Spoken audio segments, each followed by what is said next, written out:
বিপর্যয় মোকাবেলায় মহড়া। বিপর্যয় মোকাবেলায় কতটা প্রস্তুত সেটাই হাতে কলমে খতিয়ে দেখতে ত্রিপুরা ডিজাস্টার ম্যানেজমেন্ট অথরিটি এবং ন্যাশনাল ডিজাস্টার ম্যানেজমেন্ট অথরিটির সহযোগিতায় ভূমিকম্প বিপর্যয়ের উপর রাজ্য স্তরের মক এক্সারসাইজ অনুষ্ঠিত হয় বৃহস্পতিবার। প্রতি বছরে একবার করে এরকম মক এক্সারসাইজ সম্পন্ন করা হয়।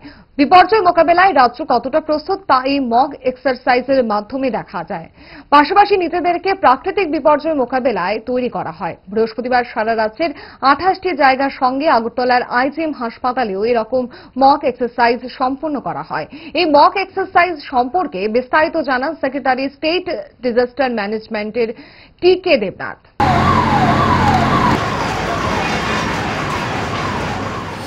আমাদের একটা মোটামুটি বছরে একদিন একটা মক ড্রিল হয় একটা। এবার 2023-এর যেটা আছে এটা আজকে হচ্ছে।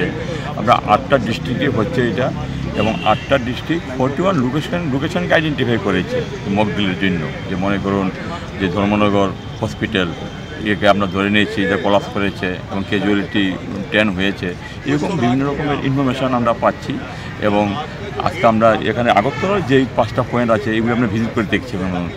এখনও মেসেজ আসছে এবং ফোর্স মোবিলাইজেশন চলছে। তো আমরা বিকালবেলার দিকে ডিটেল আমরা একটা প্রেস মিট করে এই যে মক ড্রিলের টোটাল আউটকামটা জানাবো আমরা এখানে। এমনি এখন পর্যন্ত যে মনিটরিং আপনারা সেন্টার থেকে করেছেন কীরকম দেখলেন?